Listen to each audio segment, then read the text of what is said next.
अस्सलाम वालेकुम viewers, welcome back to my channel. आज की इस वाली वीडियो में हम अंडरस्टैंड करेंगे मेमोरी हायरार्की के बारे में। So without any further ado let's start the video. सबसे पहले हम कंप्यूटर मेमोरी को देखते हैं कि आप सभी इस चीज से वाकिफ है कि कंप्यूटर मेमोरी क्या होती है। अब दिखने में तो एक बहुत ही सिंपल कॉन्सेप्ट लगता है, but it's actually not as simple as it appears to be. Computer memory बहुत सारे टाइप्स की होती है। टेक्नोलॉजी के हिसाब से इसकी कुछ अलग टाइप्स आ जाती हैं, ऑर्गेनाइजेशन के हिसाब से इसकी कुछ अलग टाइप्स हैं। सिमिलरली परफॉर्मेंस, कॉस्ट और मल्टीपल फीचर्स की बेस पे इनकी मल्टीपल टाइप्स हैं। एक बहुत ही वाइड वैरायटी है, बहुत ही बड़ी रेंज है हमारे पास मेमोरी की। बट प्रॉब्लम यहाँ पर आती है कि हम कौन सी मेमोरी अपने कंप्यूटर में इक्विप करें। अब इतनी सारी वाइड वैरायटी में से, इतनी सारी एक वाइड रेंज में से एक भी ऐसी मेमोरी नहीं है जो हमारे कंप्यूटर की सारी रिक्वायरमेंट्स को ऑप्टिमली फुलफिल करे, उन्हें सेटिस्फाई करे। अब यहाँ पे प्रॉब्लम अराइज हो जाती है जब एक भी मेमोरी ऐसी नहीं है जो सारी की सारी रिक्वायरमेंट्स को ऑप्टिमली फुलफिल कर रही है। कोई भी ऐसी मेमोरी नहीं है, तो फिर हम कौन सी मेमोरी को कंप्यूटर सिस्टम के अंदर इक्विप करें, किसे इंप्लीमेंट करें। सो इसका सोल्यूशन ये निकला कि बजाय इसके कि हम एक मेमोरी को कंप्यूटर सिस्टम के अंदर लगाएं और कुछ चीजों पे कॉम्प्रोमाइज करें, तो इससे बेहतर यही है कि हम मल्टीपल मेमोरीज का कंप्यूटर में इस्तेमाल करें और हर एक मेमोरी का अपना अपना बेनिफिट ले लें, ताकि हमारे सिस्टम को कॉम्प्रोमाइज ना करना पड़े किसी भी चीज पर। सो दैट हम अपने सिस्टम में एक से ज्यादा मेमोरीज यूज करते हैं। अब वो जो एक से ज्यादा मेमोरीज यूज होती हैं वो एक्सटर्नल भी हो सकती हैं, इंटरनल भी हो सकती हैं, depending upon their location. Simply अगर हम इंटरनल मेमोरी की बात करें तो ये एक ऐसी मेमोरी है जिसे प्रोसेसर जो है डायरेक्टली एक्सेस कर सकता है, जबकि एक्सटर्नल मेमोरी एक ऐसी मेमोरी कंसीडर की जाती है जिसे प्रोसेसर डायरेक्टली एक्सेस नहीं करता, बल्कि वो आईओ डिवाइसेस या आईओ कंट्रोलर्स के थ्रू से एक्सेस करता है। अब हम आपको कुछ की कैरेक्टरिस्टिक्स बताते हैं memory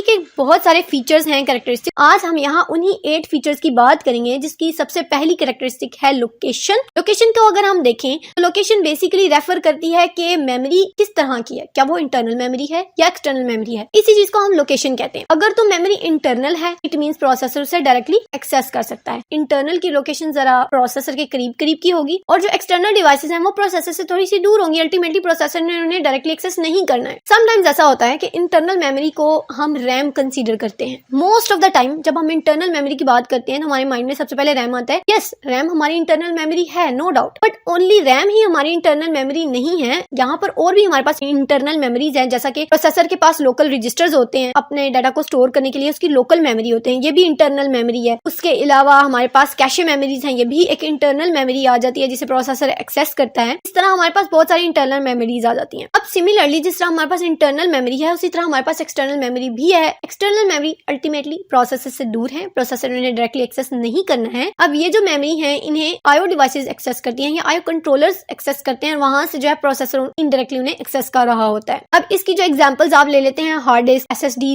magnetic disk, optic disk etcetera, ये इसकी एग्जांपल्स में आ जाता है कि ये जो है एक्सटर्नल डिवाइसेस हैं। ये तो थी हमारी लोकेशन की बात होगी। अब हम नेक्स्ट मूव करते हैं। नेक्स्ट फीचर है कैपेसिटी। अल्टीमेटली जब आप एक चीज में कुछ स्टोर कर रहे हैं, आपके पास एक स्पेस है, आपने उसमें कुछ स्टोर करना है, की एक रेंज होगी, एक खास हद तक ही आप उसमें स्टोर कर सकते हैं। तो कितना स्टोर कर सकते हैं उसे हम कहते हैं कैपेसिटी। इंटरनल मेमोरी में ये बाइट्स में या फिर वर्ड्स में रिप्रेजेंट होता है, जबकि एक्सटर्नल मेमोरी में इसे बाइट्स में ही रिप्रेजेंट किया जाता है। देन आ गया unit of transfer. Internal memory के केस में जितनी नंबर ऑफ इलेक्ट्रिकल लाइंस आपकी मेमोरी में या आ रही हैं या जा रही हैं, वही आपका यूनिट ऑफ ट्रांसफर है। फॉर एग्जांपल, पर सेकंड में आपके पास 5 इलेक्ट्रिकल लाइंस जो हैं वो पास होती हैं, तो 5 ही इसका यूनिट ऑफ ट्रांसफर होगा। Just an example. Basically electrical signals या इलेक्ट्रिकल लाइंस की फॉर्म में हमारे लिए इसे अंडरस्टैंड करना आसान नहीं होगा। यही अगर हम इसको वर्ड्स में, बिट्स में, बाइट्स में रिप्रेजेंट करें तो it would be easy to understand. अब ये वर्ड लेंथ के बराबर भी हो सकता है, but it is often largest such as 64 bit, 128 bit, 256 bits. उसके अलावा अगर हम एक्सटर्नल मेमोरी को देखते हैं तो एक्सटर्नल मेमोरी में जो डेटा है वो काफी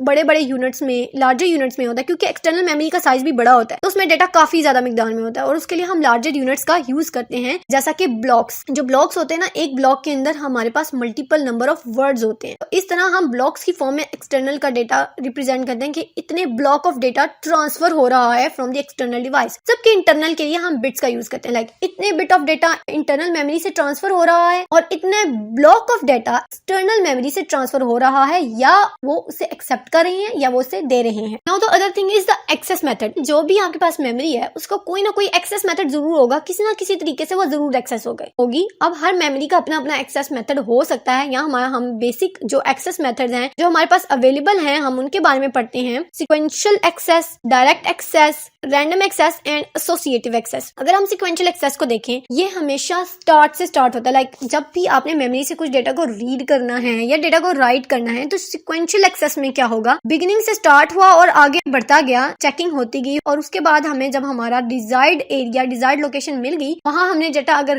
प्लेस करना था तो हम प्लेस कर देंगे, अगर वहां से डेटा को रीड करना था तो हम उसे रीड कर लेंगे। बट यहाँ पे जो हमारा एक्सेस टाइम है ये हमारे डेटा की लोकेशन पे भी डिपेंड कर रहा होता है, प्लस उसकी प्रीवियस लोकेशन पे भी डिपेंड कर रहा होता है। प्रीवियस लोकेशन पे क्यों डिपेंड कर रहा होता है? क्योंकि बेसिकली एक लिंक्ड लिस्ट का कॉन्सेप्ट अपने अंदर जो है वो इम्प्लीमेंट करता है। यहाँ पे अगर मैं आपको एक डायग्राम दिखाऊं तो आप इसको अच्छी तरह से अंडरस्टैंड कर सकते हैं। सो यहाँ आप अपने सामने देख सकते हैं एक लिंक्ड लिस्ट बनी हुई है हमारे पास, और ये है हमारी सीक्वेंशियल एक्सेस। इसमें बेसिकली क्या होता है कि लेट्स से आपकी पोजीशन है सी जहाँ पे आपका डेटा मौजूद है। अब जब बी पोजीशन पे पहुंचेंगे तो बी के पास सी का एड्रेस मौजूद है। सी जो है बी और सी आपस में लिंक्ड है, इनका आपस में रिलेशन है। दैट्स वाई ना सिर्फ अब जो आपका एक्सेस टाइम होगा वो ना सिर्फ सी नोड पे डिपेंड करेगा बल्कि उसकी प्रीवियस नोड पे भी डिपेंड करेगा। दैट्स वाई इसमें आपका जो सीक्वेंशियल एक्सेस है इसमें आपकी डिपेंडेंसी मौजूद होती है। तो इसकी जो बेटर एग्जांपल है वो है tape. Tape is a very good example of the sequential access method. Next हमारे पास मेथड है direct access method. Direct access method में क्या होता है कि हर एक इंडिविजुअल ब्लॉक का अपना अपना एक यूनिक एड्रेस होता है। अगर मैं इसकी भी आपको डायग्राम दिखाऊं तो यहाँ पर आप देख सकते हैं कि यहाँ हमारे पास कोई लिस्ट नहीं बनी हुई है बल्कि नंबर ऑफ ब्लॉक्स हैं और इनके अंदर हमारा डेटा पड़ा होता है। यहाँ हमारे पास कुछ इस तरीके से काम होता है कि हमारे पास हर एक इंडिविजुअल ब्लॉक का अपना अपना यूनिक एड्रेस होता है। दो तरह से एक्सेस हो रही होती है। डायरेक्ट एक्सेस में आपने कभी भी ये नहीं सोचना है कि आपको बस डायरेक्टली चीज मिल जाती है, ऐसा नहीं होता है। यहाँ पे क्या होता है, फॉर एग्जाम्पल आपको यहाँ पे जो इंडेक्स 3 है ना, यानी कि जिसमें डी डाटा है 203 लोकेशन, वहां पे आपका जो डाटा है यहाँ पे पड़ा हुआ है, आपको ये चाहिए। तो ये क्या करेगा, 103 मेमोरी लोकेशंस को पता है, यहाँ पे वो जाएगा। अब यहाँ पे तो वो डायरेक्टली पहुंच जाएगा, यानी कि इस ब्लॉक नंबर पे तो हम डायरेक्टली पहुंच जाएंगे। लेकिन जो इंटरनल सर्च होगी वो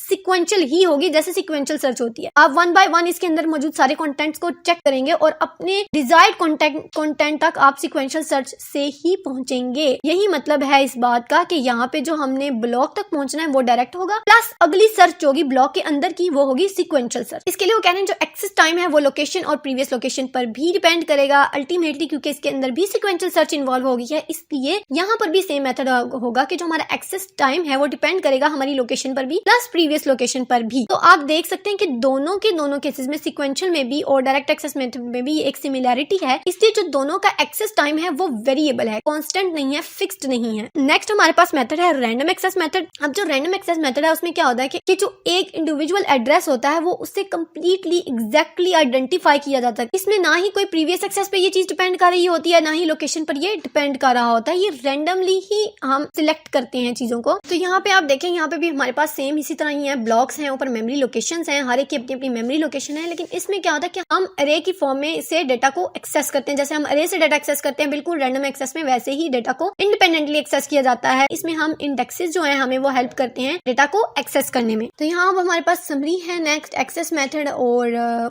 सिक्वेंशियल, डायरेक्ट, रैंडम और एसोसिएटिव एक्सेस मेथड्स की। सिक्वेंशियल के अंदर अगर हम देखें तो यहाँ पे हमें बताया कि जो मेमोरी है उसे हम यूनिट ऑफ डेटा में ऑर्गेनाइज करते हैं जिन्हें हम रिकॉर्ड्स कहते हैं। एक्सेस को हमेशा स्पेसिफिक लीनियर सीक्वेंस में ही होना चाहिए। एक्सेस टाइम इसका वेरिएबल होता है। अगर हम डायरेक्ट में देखें तो इसमें shared read and right mechanism involve होता है। फिजिकल लोकेशन की बेस पे हर एक इंडिविजुअल ब्लॉक का या रिकॉर्ड का अपना अपना एक यूनिक एड्रेस होता है। अब यहाँ पर हमारे लिए फिजिकल लोकेशन मैटर कर रही है क्योंकि यहाँ हम एड्रेस बेस्ड सर्चिंग कर रहे हैं। Next access time is variable. इसके बाद आ जाती है रैंडम। अब रैंडम में हमारे पास एक स्पेसिफिक वायर्ड इन एड्रेसिंग मैकेनिज्म है। क्या ये भी आपको बता चुकी हूँ कि यहाँ पे जो हमारा टाइम है वो प्रीवियस एक्सेस पे या प्रीवियस की लोकेशंस पे डिपेंड नहीं कर रहा होता या मेमोरी लोकेशन पे भी डिपेंड नहीं कर रहा होता। हम इंडिसेस बेस्ड पे सर्च करते हैं। Any location can be selected at random and directly accessed and addressed. इसको हम डायरेक्टली एक्सेस कर सकते हैं, डायरेक्टली एड्रेस कर सकते हैं और हर एक जो लोकेशन है वो रैंडमली सिलेक्ट की जाती है। उसके अलावा एसोसिएटिव की बात करें तो यहाँ पे हम वर्ड को पूरा का पूरा रिट्रीव कर देते हैं उसके कंटेंट की बेस पे, बजाय इसके कि हम उसका एड्रेस एक्सेस करें। एड्रेस बेस पे हम नहीं करते हैं। अब चूंकि इसमें भी एड्रेस बेस नहीं है, ये भी एक रैंडम एक्सेस की ही एक टाइप है, तो इसमें भी सेम केस होगा कि यहाँ पे भी हमारे पास कोई प्रीवियस डिपेंडेंसी नहीं होगी, ना ही एड्रेस डिपेंडेंसी इसमें मौजूद होगी। ये इंडिपेंडेंट होगा। प्लस जो हर एक लोकेशन है उसका अपना अपना एक एड्रेसिंग मैकेनिज्म है and retrieval time is constant. Cache memory में एम्प्लॉय एसोसिएटिव एक्सेस, ये इसकी एग्जांपल है। सो यहाँ तक आई होप आपको एक्सेस मेथड्स की समझ आई होगी। बट आई गेस आज के लिए इतना ही लेक्चर काफी है। इसके साथ ही साथ एंड में एक क्विज दे रही हूँ। आपने क्या करना है, इस क्विज को अच्छी तरह से देखें, सॉल्व करें और कमेंट में मुझे इसके रिप्लाई जरूर दें कि आपको इसका क्या आंसर मिला है। इंशाल्लाह नेक्स्ट वीडियो में मैं आपके साथ इस क्विज का सोल्यूशन भी शेयर करूंगी। सो आई होप आपको आज का लेक्चर पसंद आया होगा। वीडियो पसंद आई हो तो इसे लाइक जरूर करें, चैनल को सब्सक्राइब करें। Till the next video, Allah Hafiz.